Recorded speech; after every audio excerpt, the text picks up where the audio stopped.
140,000 people watched me teach them how to film with an iPhone. And because of that, many of you messaged me asking when you should actually upgrade to a proper camera. So, I went back. Same setup, same lighting, same framing. One shot on the iPhone, one shot on the Sony, and what I found, honestly, surprised me. Let's get into it. I need to know everything, who and the what and the where, I need everything. Trust me, I hear what you're saying. Before we get into this, quick context. I started filming on my phone way before I had a camera. That's not a flex, that's just the truth, okay? And my most watched video on this channel is literally me showing you how to get the best out of your phone. So, I'm not here to tell you that the iPhone is bad, and I'm not here to tell you that the Sony is magical. What I am here to do is show you exactly what changes when you upgrade, what doesn't, and when, most importantly, the upgrade actually makes sense for you. Because I've seen too many people spend £2,000 plus on a camera and still produce content that looks worse than someone shooting on their phone. The camera isn't the problem, but there is a point where it becomes the ceiling. Now let's figure out where that is. All right, let's start with the stuff that nobody wants to hear. Switching from an iPhone to a Sony camera will not fix bad lighting. It will not fix a cluttered background, and it will not fix your awkward delivery on camera. And it certainly will not fix content that has nothing interesting to say. I know, that's not what you came here for, but I'd rather tell you that now than have you spend £2,000 on a camera and wonder why your videos still kind of look meh. Okay, here's what I mean, right? Same bad lighting. Different cameras is gonna equal the same result. Now, watch what happens when I fix the light. You see that? Both of those are usable. Both of those look pretty good. The iPhone with good lights and the right settings, which I covered in my last video, can generally hold its own. So if you're watching this and you're still figuring out the lighting, your framing, your delivery, stay with your iPhone. Master the fundamentals first, because the upgrade will still be there when you're ready. Okay, so what does change when you upgrade to a camera? Well, 3 things. And these 3 things are the reason I would recommend making the switch. Reason number 1, the low light performance. I shoot on the Sony a7S III, that's what I'm filming on right now. And it was literally built for low light. It's in the name, S3. The S stands for sensitivity. Where the iPhone starts to kind of get grainy and struggle in low light, the Sony just handles it. Let me show you. Okay, so we are in the same room, lights dim to the same level. And this is not editing. That's the sensor doing its job. Now, does that matter for your content on a day-to-day basis? Not really. Only if you're filming in low light. If you've got a well-lit room, you might not even notice the difference day to day. But if you ever want to film in the evening, for example, in a moody environment, or without a light blasting your face, well, the Sony is going to give you options that the iPhone just can't. Reason number 2, depth of field. I talk about depth a lot in my videos. This one's a little bit more subtle, but once you see it, you can't unsee it. The depth of field is the background separation, blur, also known as bokeh, and that makes your subject pop off the screen. Okay? The iPhone does a version of this in its portrait mode, but it's computational. It's the phone guessing where you end and the background begins. The Sony does it optically with a fast lens. It's real separation, real depth. Look at the edges there. The iPhone, slightly artificial, slightly processed. What? The Sony? Clean. It's clean separation, natural fall off. Now for talking head content, this is one of the biggest visual upgrades you'll notice. Your subject, you, just look more cinematic.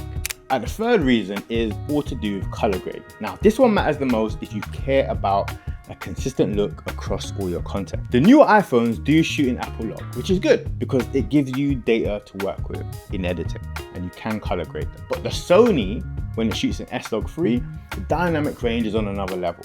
You're capturing more information in the highlights, more information in the shadows, and that gives you way more room to build your look in post-production. My color grade, the one I use on every single video, was built for Sony footage. Because once I lock my settings in and keep them the same, the outcome I get is always predictable. When I try to apply a consistent grade across my iPhone footage though, the outcome can vary.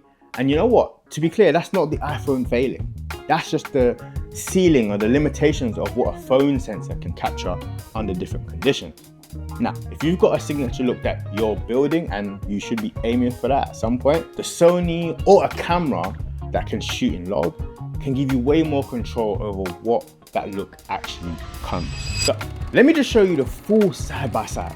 No tricks, no dramatic lighting changes, same setup that I use every week. Color, Sony is warmer and richer and more controlled, okay? With depth, Sony has, like I said before, a more natural separation. When it comes to sharpness, honestly, this is pretty close. The iPhone 16 Pro, which I have, is pretty sharp, I ain't gonna lie. And when it comes to low light, Sony all day, every day, it's not a contest, okay? The sensor is just way better. But here's the thing I want you to actually sit with. If somebody showed you iPhone footage without telling you what camera it was, would you think it was bad? Would you even know it was shot on the phone? Maybe not. The gap is real, yes, but it's not as dramatic as the price difference suggests. What the Sony gives you isn't necessarily better content, it gives you a higher ceiling to work with, more room to grow into, more control over your image as your brand develops. That's the real answer. So here's what you actually came for.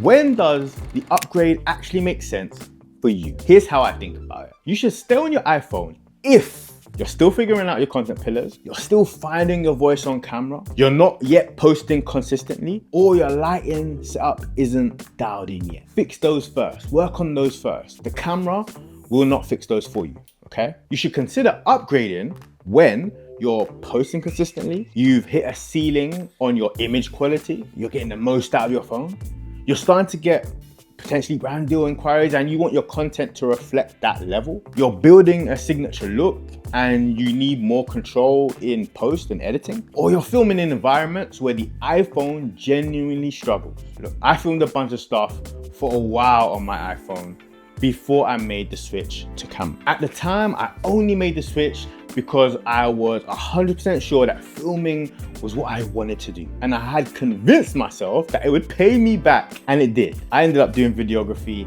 and filmed for clients for years and years before I started filming myself. And let's do a quick breakdown of what gear I'm actually using right now, because I always get asked what I'm filming on and what I'm using, okay? So for the Sony setup, I'm using the Sony a7S III.